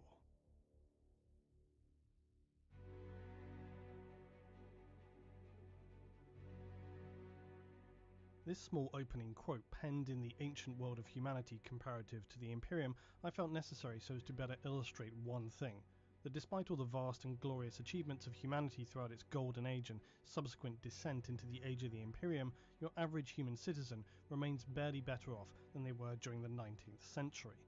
They existed condemned to a lifetime of grinding physical labour, the daily threat of unspecified dangers from themselves or unforeseen forces, generally poor sanitary conditions, widespread unchecked crime permeating everything. So with all of that in mind, today we'll talk about the vast, vaguely monolithic structures known as hive cities. I'll also bother to note that this will be the first video discussing hive cities and their inhabitants, but because there is so much to these places, you cannot simply cover it in one singular piece. Or, well, I could, but it would just probably be 6 hours long, so I won't be digging deep into gang specifics and whatnot just yet. Today we're talking more about the hive cities as structures, how they operate, their economy, and an overview of the citizenry and the speculative origins of these vast megastructures that, believe it or not, are said to exist on 85% of the worlds which constitute the Imperium. Now, in truth, I should note that it would be unfair to allow such a broad characterization as I just made to stand in regard to all hive cities being singularly places of condensed human suffering. This is simply the most commonly evocative generalization of how hive cities are seen, and that's because, by and large, this is going to be fairly accurate. However, of course, in a galaxy of what's estimated to be 1 million human worlds, there can be no definitive state of condition that is universally true. It's nearly always going to be a sliding scale, where some worlds could even be what we might consider relatively comfortable, whereas others you might best describe as more representative of a literal hell on Earth. It's also worth as a small side note that there are planets out there in the galaxy who still remain undiscovered by the Imperium and may be entirely ignorant of all that has happened over the past 15 millennia. There are also those who have been, via some administrative error, just lost and may have also completely forgotten by now that they were ever part of the Imperium or a Imperium, even though they may be dotted still with relics and symbols of its order. In short, there is room for almost any description, remaining of course within a reasonable framework of rationalization. However, much to our disadvantage as seekers of narrative and information, the outlining of worlds within the Imperium which are seemingly more pleasant or more like a post-industrial society are extremely sparse. So just how they function and fit within the structure and bureaucracy of the Imperium, and that's also not to mention obvious burning questions about just how we might consider that the Imperium can or would allow something like an educated population which then has to balance various ideological considerations that are theoretically enforced upon the citizens living there, but also has to contend with their opinions regarding the Imperium. This is also unclear, and while such worlds in theory can and do exist, the specifics are elusive, for probably obvious reasons that from the perspective of just how these places would fit within the general structure of the Imperium is indeed a bit of a tricky one. The Imperium stretches across the entire galaxy, its worlds containing untold billions who are encompassed by the glorious psychic power of the God Emperor of mankind. As we've explored already at length, these worlds are greatly varied both in population, purpose and technological capability, and this is only made more difficult to quantify given the distances involved, as well as the danger of warp travel and the strange distortions on time that this can create. Not to mention, of course, the standard threats within the Materium itself of Xenos invasions, civil disorder, grabs for power by governing traitors, and corruption by the darkness of chaos. Something that is less regularly noted, though, is that the Imperium continues to expand into new worlds. Many are marked by exploratory forces as being feasible for habitation, if not purely for acquisition of natural resources. So where some worlds will have small working populations that fulfill something of a caretaking role, others support cities saturated with human populations, and these are what are known broadly as hive planets or hive worlds. Many millennia ago, these planets were some of the first to have been settled by humanity as it reached out into the galaxy to begin the process of colonization, and this was the period that is now known as the Dark Age of technology. These colonists isolated and without any form of support network, some of these colonies perished or were simply lost, but the majority found worlds to begin new human societies. They would often then cannibalize their vast ships that had taken generations to reach these new virgin worlds, and so few, if any, vessels from this time likely survive now. In some cases, the salvaged materials would in fact be used to create new settlements that over time have grown to become the huge megastructures known as hive cities. It's possible that in some cases the power sources that fuel some of the very oldest surviving hive cities are in fact archaeotech salvaged from these vessels. But as this was so long ago, and the nature of hive cities means that although they can be scoured for any fragments of Dark Age technology, these are very likely hidden and lost within their seemingly unending depths. Hive worlds, although supporting a huge population, may additionally be militarily focused, industry-based, or some hybrid of needs. Most hive cities, at a minimum, will hold a level of base industry and manufacturing, but others are solely focused upon production. For example, those upon a forge world will have a very likely high percentage of the citizenry operating as a very huge workforce for the Mechanicus. Most industrial activities, or those related to infrastructure, will be controlled also by what are known as guilds. Now, guilds are an ancient concept and basically amount to a clan or group who come together to represent a certain product being produced or a resource they want to control. And this can be through respect, expertise, or let's say other. As we learned previously though, whilst a hive city may well produce machines, munitions and other products of value, its most important product of all for the Imperium is people. And this is where it is worth us to remember that hive cities are reported to contain anywhere between 5 and 100 billion people, and so their birth rate and general availability of manpower is extremely significant, not to mention the fact that on planets which are designated purely as hive worlds, they can contain anywhere from around 5 to 20 hive cities across the planet, and if you were to say have multiple hive clusters dotted around the planet's surface, you can begin to realise that one hive world of the Imperium could contain anything within the realm of, let's say even conservatively, 50 billion humans, up to a high-end estimate of something like 2 trillion. That's 2 with 12 zeros after it. To put these numbers in some sort of perspective, on Earth it's estimated that the total human population exists as of March 2020 at 7.8 billion people. So when considering this scale, you can begin to realise why it is that the Imperium of Mankind tends to see humans as a resource to be thrown with weight at a problem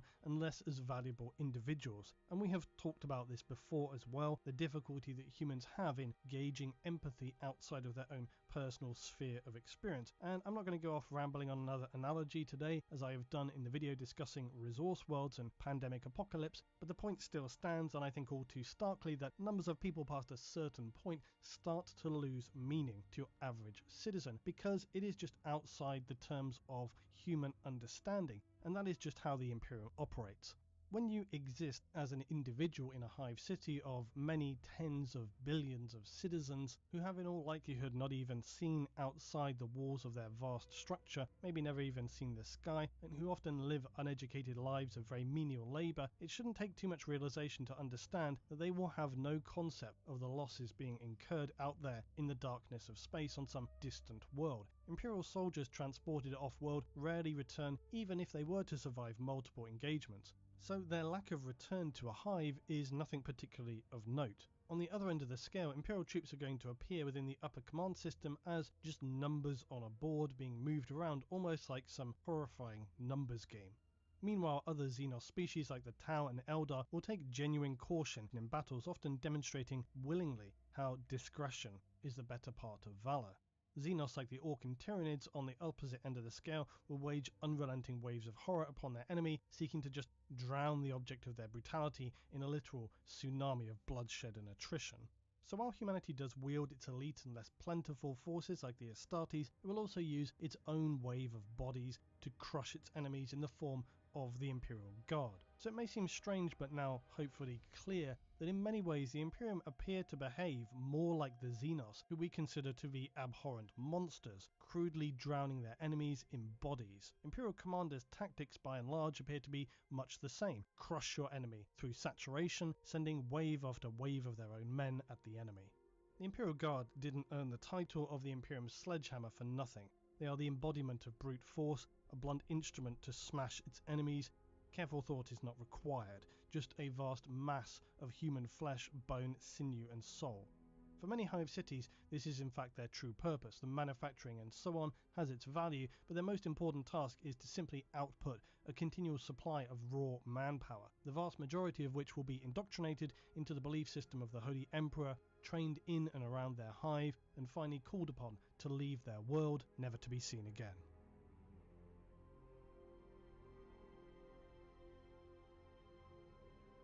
Now, before we come to talk more about a hive city's anatomy, I thought I'd get this one specific thing out of the way early, and that is to address the issue of economy, because people always want to know, how does this work? How does trading work in 40k? Do average citizens earn money? Can they buy their way out of the horror? Surprisingly, the answer is not really, but sort of. The first thing to note is that this is the 41st millennium. It is not our world now. I know that seems absurdly obvious, but I really want to underline that, because how we think about wealth is not how most things work within hive cities or the Imperium. There are many forms of what we may consider currency in the Imperium: credits, crowns, aquillas, thrones, or basically you name it. Some of these are accepted on a galactic scale, most only within a sector, a system, a planet, a hive, and even as low down as singular guilds territory.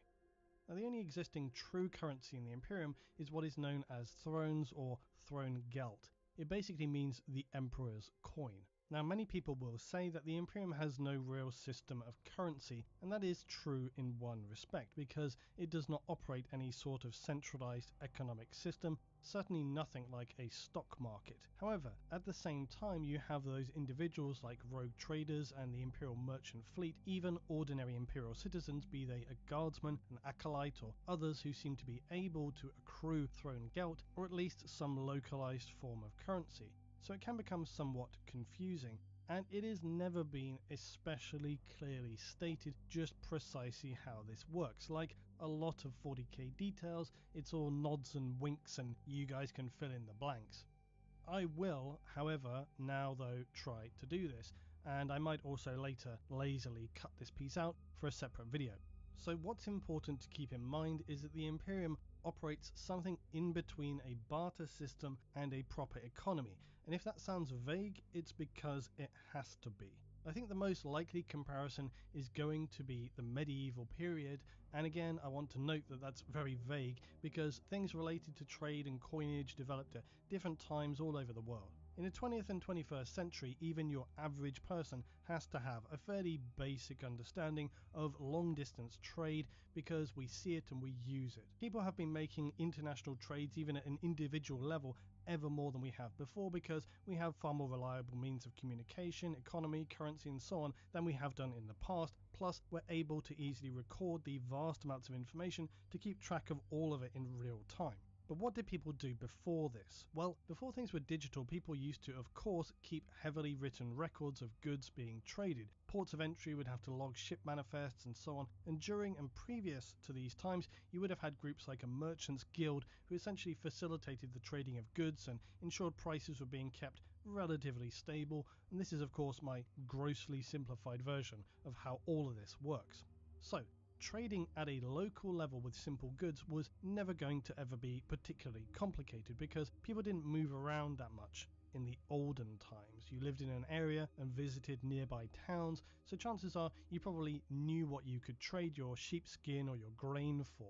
If these prices changed one day, you'd probably want to know why, and maybe there would be some official in the town who could mediate if there was a dispute. Now, later on, this is why you would have figures like a customs officer to ensure that goods were being sold at the right prices, and also that people weren't, for example, watering down their wine or selling you poor quality goods. But generally, local trading is relatively stable because you're going to know the people you're buying and selling from, and you know what's happening in your local area. So you can fairly well gauge the price and the worth of goods and things being exchanged. Also, much like the Imperium, generally the nobility of this time, they didn't really care too much about who was selling what or who was being ruined at local levels. So long as they got what they wanted, the rest was fairly irrelevant. That's a bit simplistic again, but it's basically how the Imperium operates. They're not worried too much about local level stuff, they only care about the high end and making sure that their demands are met. But what if you wanted to travel a huge distance, say between two countries or continents, or in the case of 40k planets and even star systems? Well, just like in the olden times in the Imperium, as an individual or a guild leader, you can't very easily make a phone call ahead and say, "Hi there, I've got this huge cargo to sell, can you guarantee me a price?" You'd need a very powerful astropath for that, and so in the Imperium it is much the same as things were in the medieval time. As an individual, you may well have a valuable cargo to move on, but who's to say after chartering an expensive ship and travelling for months, when you arrive at the planet you previously thought needed your wares, or you'd been told that they needed your wares, they turn around and say, "Oh, I'm really sorry, but we just traded another shipment, so we'll still buy your goods, but we can now only offer you half the price that you were wanting to sell at." This is the fast track to ruin, and it's why you don't see much of that kind of activity in the Imperium, along with some other reasons, but we'll come to that. But goods and resources still need to be moved around, right? So how does that happen in the Imperium? And this is where merchants come in. You have a merchant guild at a fairly local or much larger scale, and they're acting basically as middlemen for the people wanting to shift their resources and goods around. And when you've taken the time to set up a trade network, you're going to have contacts, and you can more reliably know the prices that you're able to buy and sell at over distances. To a degree, this is beneficial for both the buyer and the seller because it means that the producer can likely sell for a higher price than their local area, and the buyer can purchase goods unavailable in their local area. The person making the most money, of course, is the merchant. Beyond a local hive city, you will have what I noted as the merchant fleet.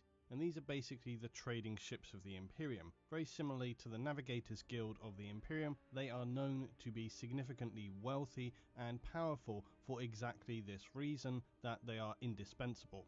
No local system trader is going to be able to afford to run their own trade routes, so the merchant fleets are the ones moving high amounts of goods between systems and making the maximum thrones in the process.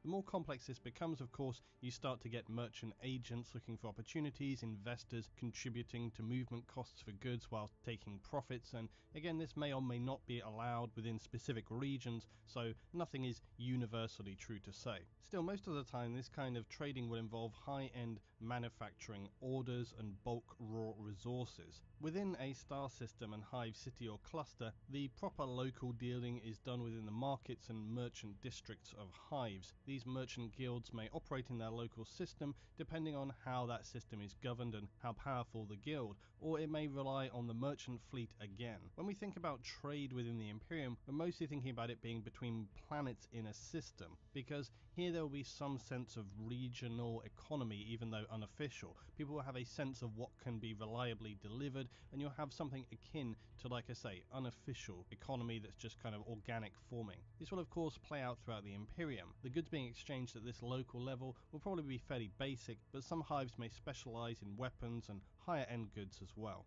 So now we have a rough idea about how trading is taking place. But what about currency? Well, as I noted, the generally accepted as being close to a universal currency is what's known as a throne gelt, or a throne. Traders are known to use these, as well as our Inquisitors, Mechanicus, and anybody moving around the galaxy and not just in a local star system. Now I will note, and sorry because I have to jump out of the immersion here, in the RPG game Dark Heresy, they note how even guardsmen and various other Imperial roles will use thrones as almost like a basic income. Now I think this is really debatable. It's certainly possible that this is the case, but I think it is equally possible that they just needed a currency system to make the game work so you can kind of buy and trade and whatnot. So I take this concept with a pinch of salt. I'm not entirely sure that is how things actually are. What is far more certain is that within local systems across the galaxy, thrones are accepted as currency. However, there is still no real system to determine their value. So again, this is not unlike ancient times. If you were traveling around, 1 gold coin might buy you a bag of apples in one region, or 2 bags of apples in another, or in another just 1 apple. So although thrones are generally accepted everywhere across the galaxy, if you need to do that, you might have to try and establish your own sense of if something was going to be a good trade or not for what you understood the value to be. Maybe they're interested in other goods you have and you can make a better deal through barter. This is very much something still applicable across the Imperium, so often money need not even change hands if you had goods or services to exchange. Within a local planetary system or hive though, there are often local currencies that will have appeared, and these will be specific to those locales and not be accepted generally anywhere else. The value of these again will be locally determined. However, these kind of currencies may bleed into the local population somewhat, but most of the time it's going to be used by the wealthy elite, merchants and suppliers who are doing deals between the planets in a system. But let's get down to the real deal. What about your average pleb in the street? What are they earning? Are they earning anything? The answer is that it is extremely variable. On some worlds, they may use just precious shells as tokens. On others, their own localized coinage based on the rare metals that are there. Some may use something like a script or a script, may even use some digital form of currency which are only tracked through cogitators and connected to citizens via bioimplants in their arm or hand. Or how about they use all of these things, because that's also possible depending on how the hive or the district is set up. Now, I've never seen it specifically stated, but I would speculate that on many systems it would be something akin to a high crime to deface coinage within the Imperium or to attempt to counterfeit it, because that's fairly standard when you have currency. This is because, again, in ancient days when you had literal gold and silver, some people would cut very small pieces off of their gold and silver tokens, what were essentially proto coins, so they could then make their own tokens from those little scraps. This is one reason why they started to stamp coins along with other things. This came into effect to prevent people from basically abusing the system. So when you can see the marks on these coins, they used to actually serve an important purpose to ensure that when you gave someone 5 silver coins, you knew that they were worth their value and you weren't being cheated by having 1/10 of each coin clipped off.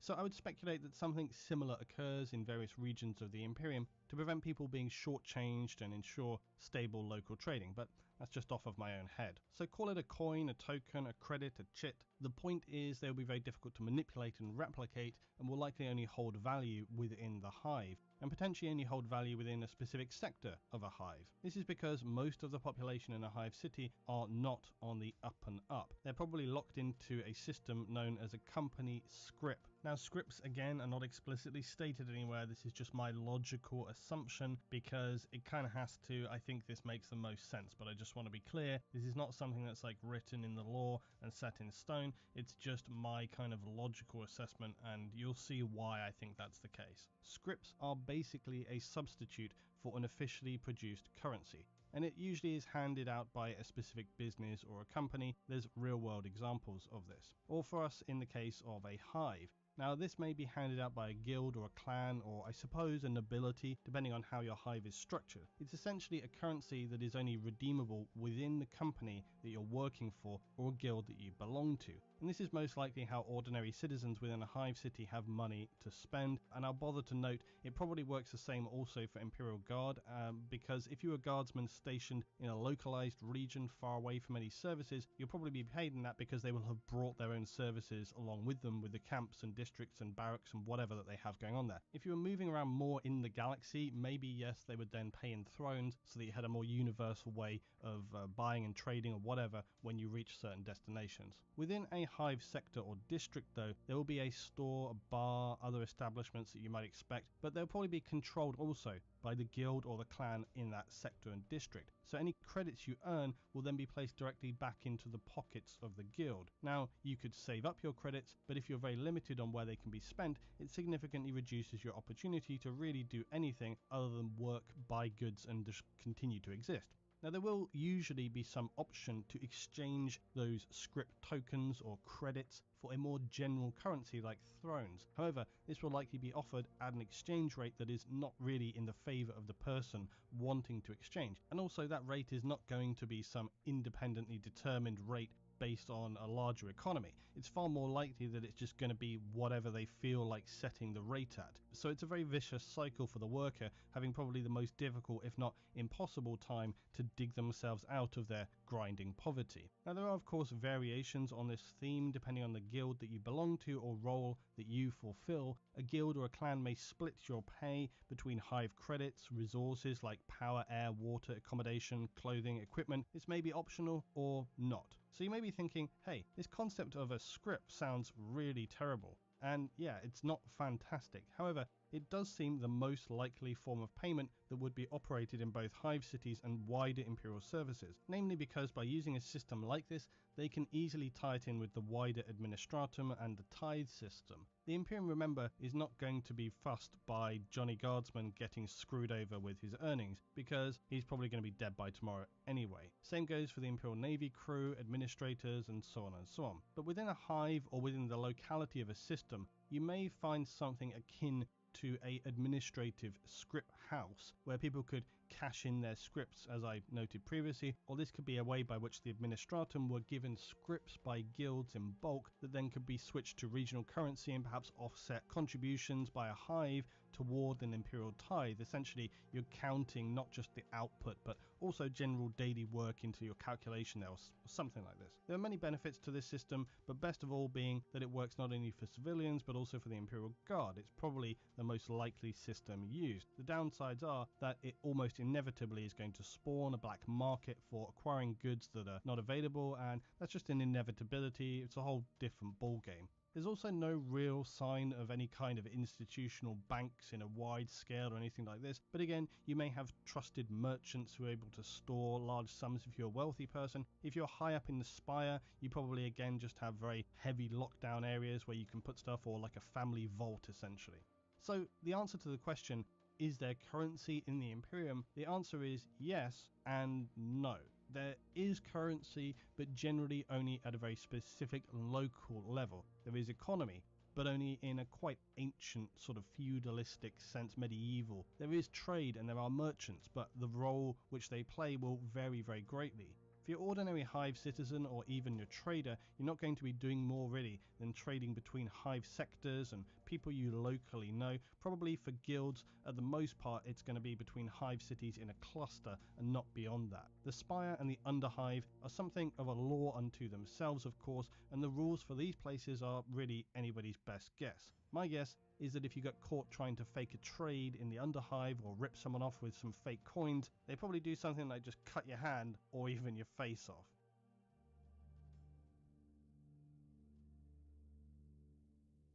So now we get into the real meat of it, the structure of a hive city. Now by the period of the 41st millennium, this is not something that could be considered a standard template, but generally they do follow some common structural relations with one another. This is of course though only a rough generalization, and the condition, the environmental factors and historical events of each individual hive will have played a part in determining its long-term structural layout and state. Many areas will have been repurposed over time or had structures added to them. At the base ground level of a hive though, some have been noted as being as small as 50 miles in diameter, whereas others will stretch for many hundreds if not even thousands of miles in diameter. This will generally reduce to about half by the time a hive spire has begun to taper into its core and mid levels, and then reduce steadily the higher up the spire you climb.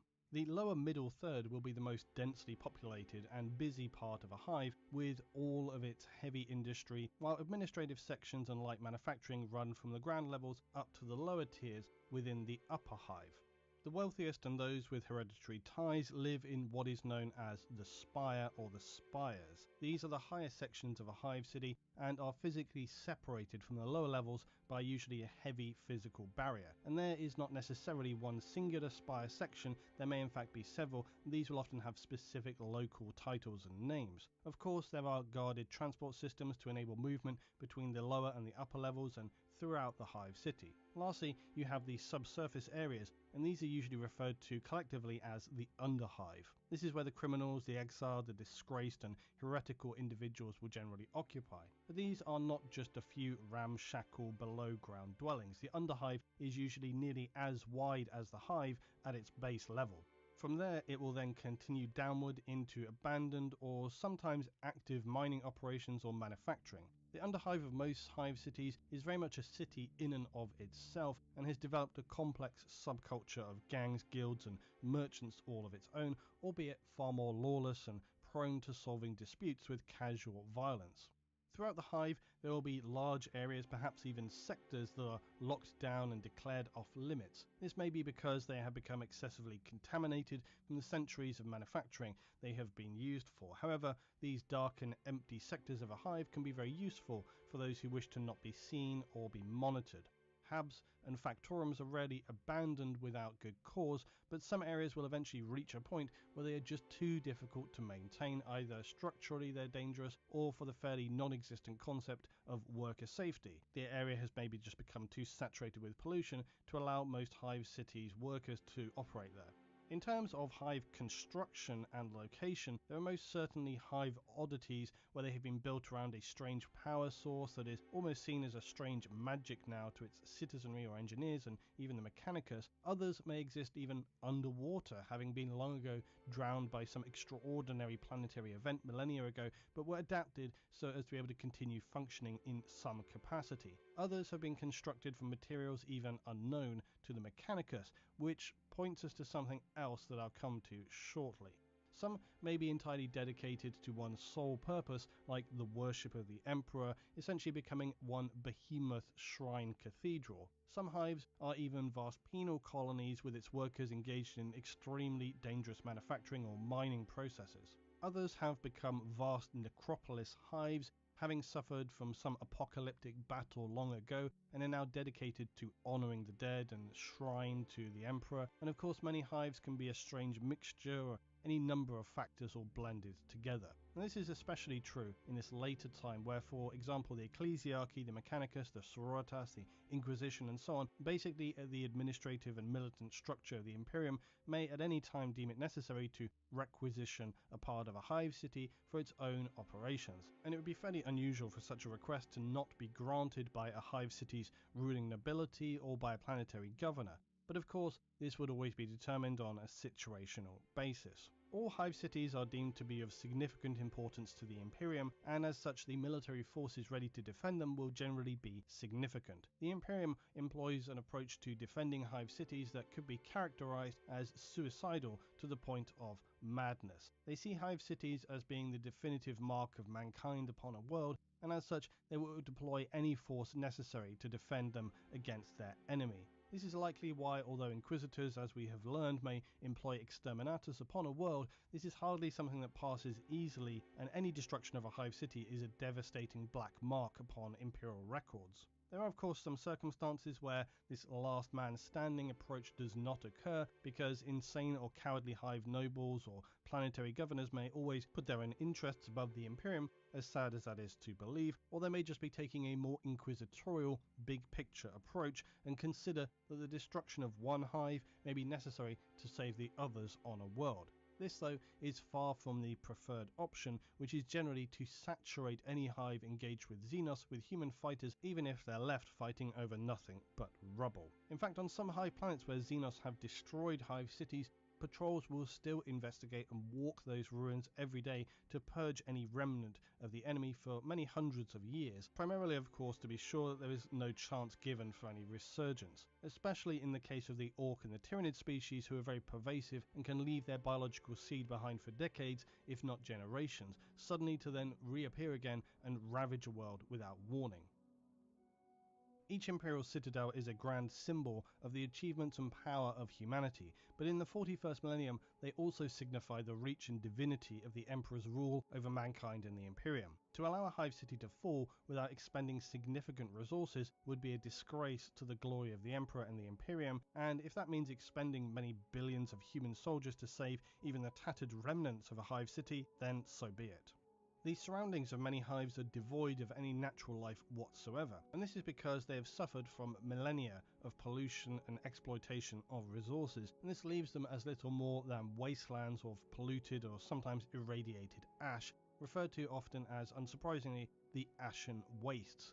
Now, some human characters will still exist here though, either in micro-settlements or in and around the base external areas of the hive itself, perhaps to salvage scrap metal or materials or making repairs to pipelines and transport tubes. Many worlds can contain hidden rewards in the form of available scrap or even lost technology. Those who do scout the wasteland may even be lucky enough to venture upon, say, a rich oxide vein or accumulation of valuable chemicals that have leached from the bedrock below. These pockets will be mined or collected for return and processing within the hive city. The aforementioned transport tubes are an ancient tech not seen on all hive worlds, but on those where they are present, they usually exist in connecting hive clusters together, and that is multiple hive cities in relative close proximity. These tubes are usually suspended from cables above the wastes, although sometimes they could also be buried below ground. These can be few or many, and one good example is the hive city of Necromunda, where it's often described how these resemble something like a spider's web. Now, the outer surface of a hive city can sometimes appear to be solid, but it is in fact pierced with various shafts and tunnels. These shafts are small compared to the bulk of the spire in general, but this is where the low amounts of light will enter the hive city, and these tubes and shafts also connect to the air processors that we'll discuss momentarily. The shell is where the majority of the inter-spire travel tunnels and tubes will also begin and end, and tunnel stations and gateway fortresses, compounds and garrison blocks are all located at the shell, so they're best able to contribute towards the regulation and defense of the city, as well as traffic between and within the hives. The shell is also the first line in a hive city's active defenses against planetary invasion. They will often have giant defense lasers that are capable of striking orbital targets and are mounted at many points across a hive city, and these will be used to defend against either human or Xenos spacecraft. The shell is also critical in protecting the hive city from various environmental conditions, be that glass, ash thrown at the hive during a storm, solar radiation, blizzards, and all manner of other extreme conditions throughout the galaxy. But I am sure that some of you are now pondering a burning question, which is, how is it that if a planet's entire ecological system has collapsed because of hive cities, how there may be any oxygen for these huge populations? And this is indeed a tricky and fair question. The short answer is that for many hives, similar to as was seen on Mars during its descent into anarchy, there will be a small assignment of Mechanicus within most hive cities who will tend to the more complex systems required to perhaps not fully but mostly support a hive city's population. But remembering that the majority of hive worlds will rely on supply from agri-worlds and so on, who will farm essential raw resources for human life by utilizing the entirety of these planets as gigantic biofarms, moisture farms, and so on. Within the hive itself, though, it will still do what it can to minimize how much reliance is placed on these imported resources from the wider Imperium. So in terms of breathable air, this will be variable depending on the hive and its planet. Some hive worlds may still have a very simple ecology, and this can be enough to sustain a very basic level of breathable atmosphere. Others, like on Necromunda, whilst its surface is devastated and a wasteland of pollution, it is believed that within the ashen waste surrounding it that covers also the entire planet's surface, there still exists some low levels of life, like a bacteria and algae, and it is speculated that these are able to produce very extremely minimal levels of oxygen, but enough to provide something for the hive cities. Many hive citizens will of course have simply become adapted to the conditions on their world over many generations, and so have adapted physically to lower levels of breathable air, especially considering how they work already within polluted conditions inside hive manufactorums, where respirators are often mandatory, if they're available at all, that is. Overall though, the Mechanicus will have infrastructure fitting the broad description of purification processes to help in the delivery of breathable air for a population. But this will often be coordinated as well with guilds within the hive city in terms of distribution. The external air is sucked in via the vent ports on the hive shell and then passed through a complex system of purification filters to extract contaminants that are pumped back out into the atmosphere or sometimes may be utilized in processes. These Mechanicus teams are present in, as I said, most hive cities, and they also maintain the more complex core energy systems where it's necessary, water processing facilities, and so on. But as I also said, this may be done in collaboration with various guilds of humans that are committed to singular areas of a city, much like large feudal towns may have done in their ancient history of mankind, where cities could be divided into sectors with a specific guild of a city committing to the upkeep of their own district. Because you see, within a hive city the idea of a centralized control was mostly abandoned long ago, and now what's formed within most hives is something like a decentralized form of feudal governance, with the hive's noble rulers able to overrule generally temporarily where necessary, but also not really needing to get involved in the day-to-day affairs of hive sectors. Planetary governors, meanwhile, overviewing things for the wider bureaucracy of the Imperium, only stepping in or making demands where necessary. And of course, you're going to have various institutions and representatives that are just dotted around a hive, keeping an eye on what's going on generally.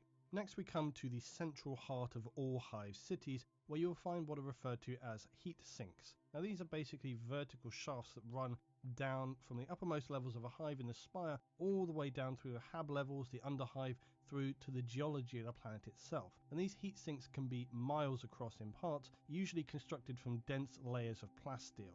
It will have built into it various service access points, chambers and so on to allow inspection and maintenance. Access to the heat sink, because of its importance, usually becomes less the lower down you go, and if access points do exist, those are going to be heavily sealed behind vast doors of adamantium, likely under permanent guard. You can never be sure who might find a lost or compromised access point, and the potential for this, once discovered, to be exploited or to cause disruption for those who seek such disorder becomes very dangerous indeed. But what is a heat sink? Well, the idea is fairly as it sounds. It's to take geothermal heat from the planet and turn this into power for the city and the spire. So dotted throughout the spire will be generator stations used to convert this heat into usable energy, and this power is then conveyed to the factories, hab levels and so on. These heat sink generators are usually going to be controlled by guilds or clans at their various levels of habitation, and the maintenance of them is a very important role. However, it also means that they're able to use this as a power chip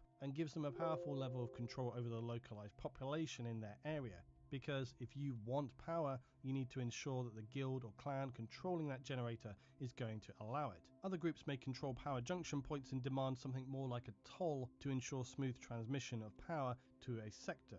Within some hive cities, this provides something on a small scale economy, but in other hives, this devolved system of power over sectors will not at all be tolerated, where they lean toward a more controlled centralized system of governance, which is probably more in line with how the Imperium operates overall. But as I say, it's very different and dispersed depending on which hive you're at.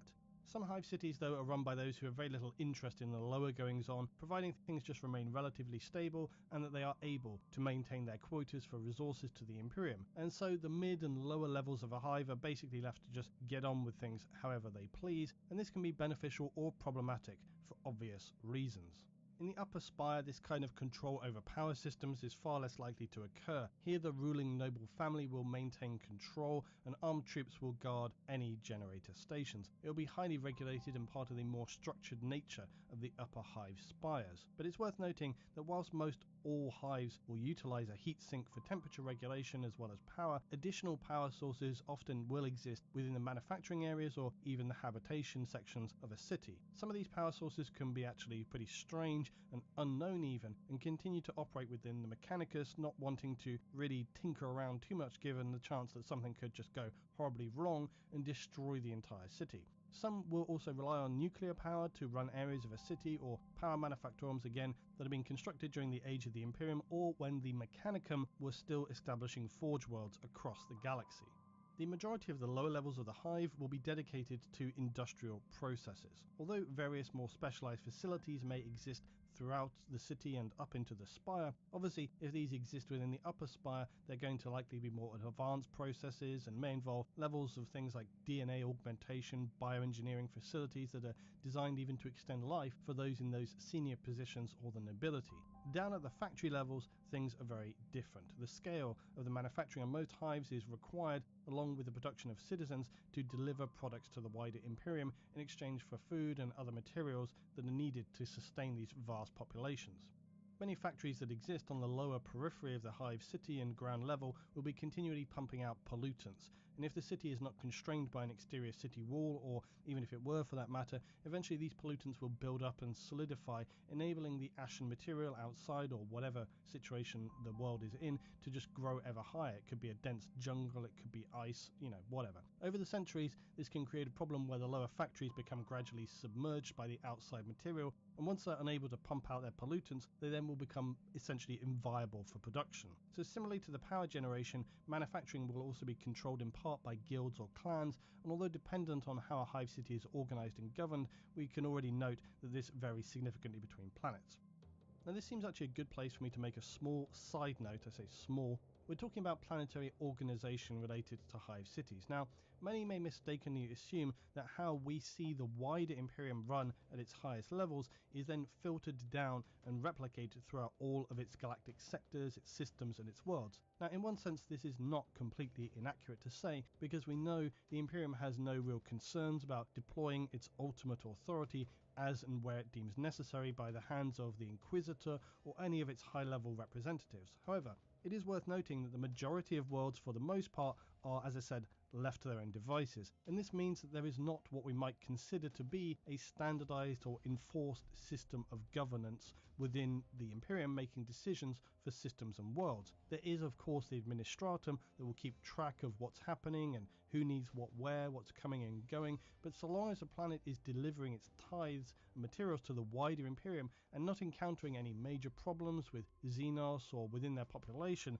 then they're more or less left to their own devices, because what does the Imperium care? Also, most planets will have within their hive some imperial representation, as I said before, the ecclesiarchy and so on. So it's not as if many hive cities and their planets can really get up to anything without it being noted soon enough.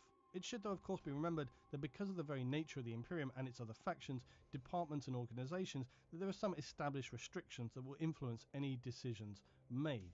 This means that most worlds do lean toward a more top-down power structure of a singular leader for a planet, and as I've noted before, something like a governor, an imperial representative, a high-ranking noble will fill this role.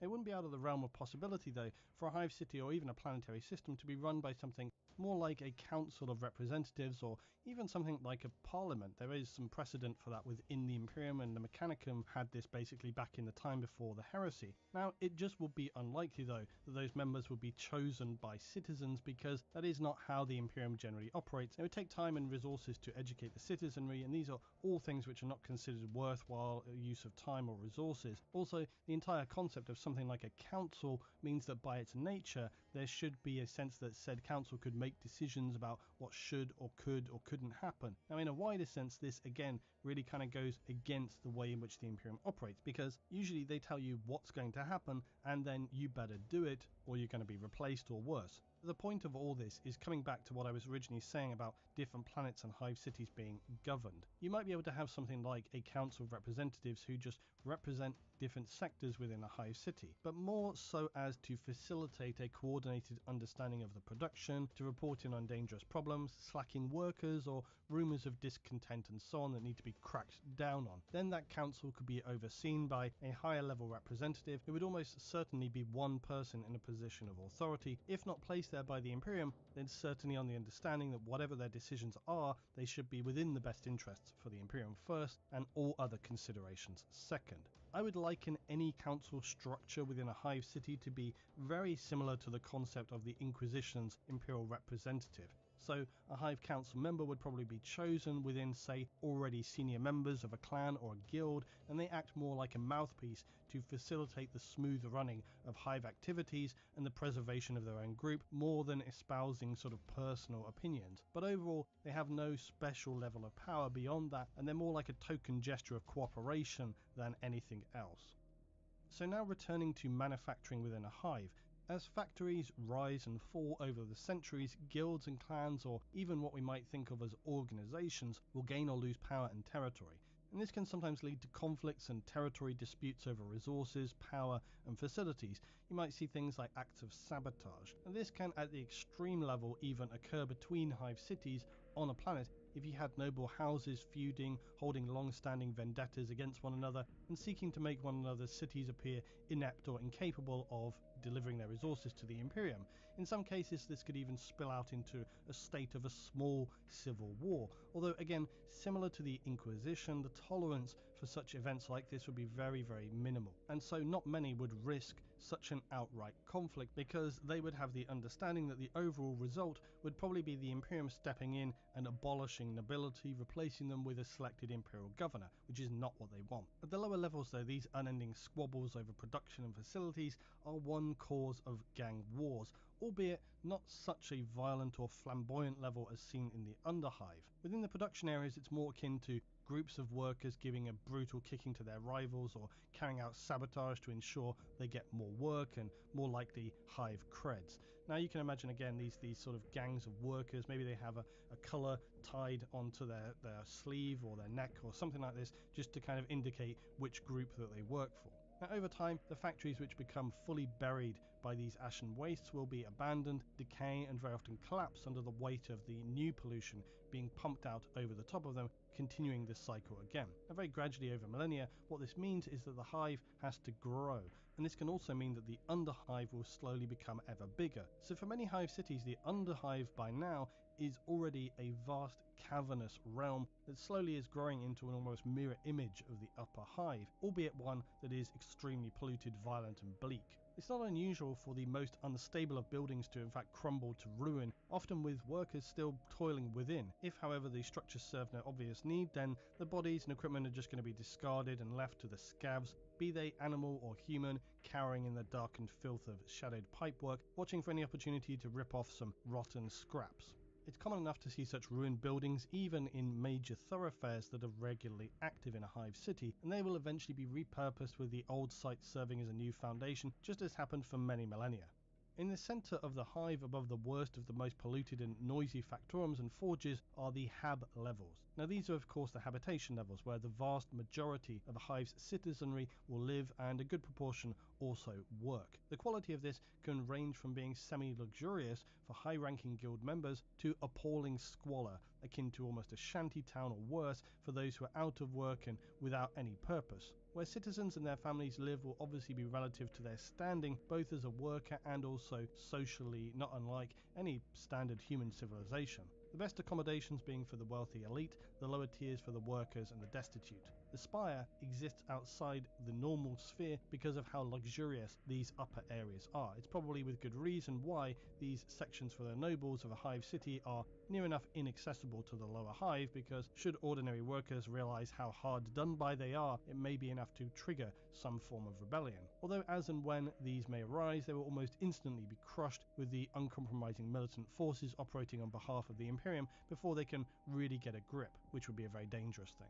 But this also answers a common question which I see asked, which is, why would people tolerate living in such conditions? And again, the answer is, well, sometimes they don't. It's just that when you're a civilization that can very easily handle losing millions in a single battle without even blinking, so the idea of purging a hive sector of some tens or hundreds of thousands of citizens rebelling is not something that anybody's going to lose any sleep over. They're just going to deal with it and put those rebellions down. If things truly deteriorated further, then the Imperial Guard will take over. So yes, attempts to overthrow the powers that be will happen from time to time. This is the normal order of human civilization. It's just that they will nearly always fail, and if things ever truly did get out of hand, they're never going to get worse than a hive city being purged with a combined force of guard and maybe a supporting force of something like Astartes scouts, sororitas, and so on. Crushing rebellion, of course, will mainly be coordinated and serve the purpose of maintaining quality of life for the nobility in the spire. Imported goods,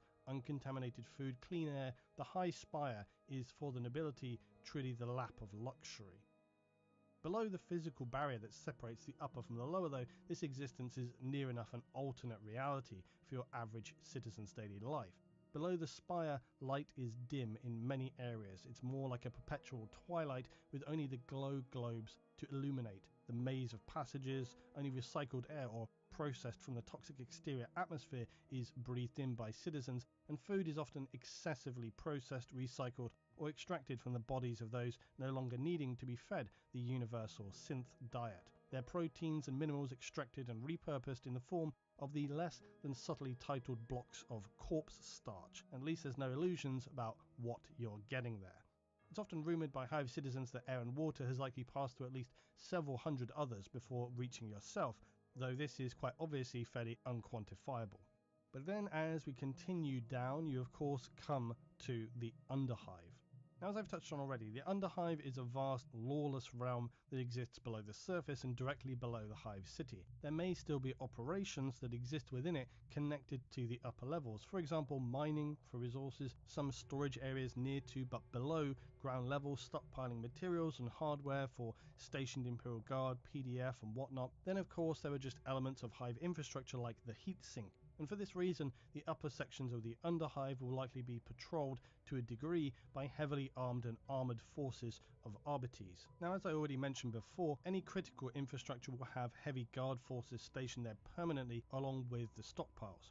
The upper areas of an Underhive close to the surface will still be rough and much like a disorganised shantytown, although, dependent again on the specifics of each individual hive city, these may be more or less ordered. Some are going to be very violent and in a state of continual power struggles but living in basically anarchy. Others might be relatively ordered, more akin to some kind of frontier town where official law enforcement is existing and minimal, but local groups have taken it upon themselves to maintain generally some sense of order because they just feel it's preferable, albeit by their own definition of punishments accordingly. One thing though is certain, that the further down into the Underhive you progress, it is certain to get more dangerous and more abhorrent to the senses. Whereas the upper area will contain buildings and industry from relatively recent history, the lower parts of the Underhive originate from the long dead past. And these ruins are likely a mixture of manufacturing works, but also blended with the long forgotten true cities that were the original base of the Hive City. These were likely constructed during the dark age of technology, but now bear no resemblance to that time, having been picked apart over many thousands of years by people with no comprehension of whatever kind of masterful technology they were in fact undoing. At the very lowest levels of the Underhive, it is possible that twisted among the deep tunnels now filled with highly polluted water that would dissolve almost anything it touches, lay the last remnants of the colony ships which were first used to explore the galaxy. The ships that humanity sent out during its golden age from the old Earth and who were carved up by the original settlers to make their new homes. And this is where lies the tantalizing possibility of STC remains, or who knows what treasures could be unearthed. This area, though, is often extremely unstable given the crushed material and crumbling ruins that constitute what is referred to as the sump. Now, reaching these highly contaminated depths, even by a team of Mechanicus and accompanying forces, is extraordinarily dangerous.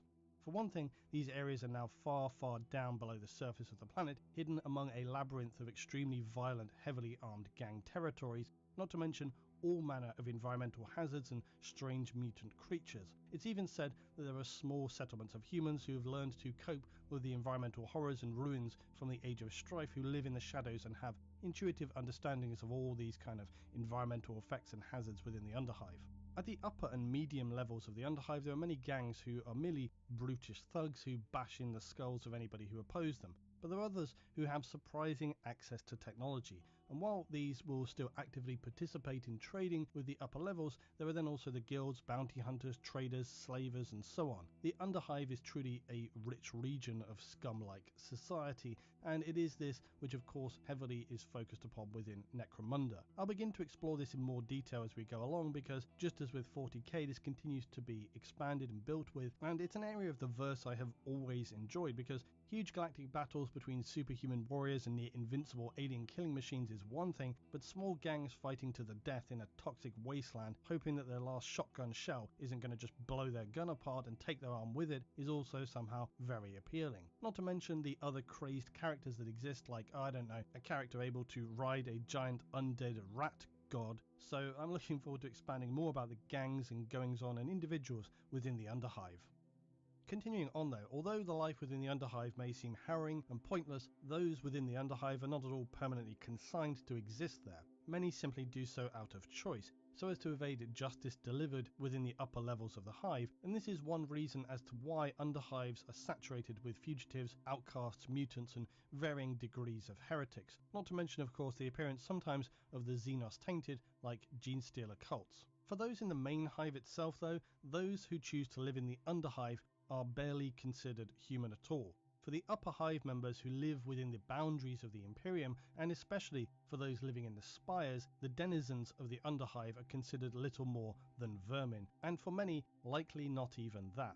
They are seen like an encroaching pest that must be exterminated, and so for the patrols of Arbites and the noble spirers who descend into the darkness, there will certainly be no oversight to what happens down below. This makes the Underhive of Hive Cities not only one of the most dangerous places to live in the Imperium, but also the source of some of the most harrowing brutality. Yet even despite this, there is never a shortage of people who are willing to live there, because for all of its abhorrent dangers, torturous conditions, and any number of other problems, for a great many thousand, if not hundreds of thousands, even millions of humans who descend into the Underhive, it's still preferable to living under the oppression of the Imperium, because at least in the Underhive you have some relative spectrum of freedom, even if it's likely not for very long.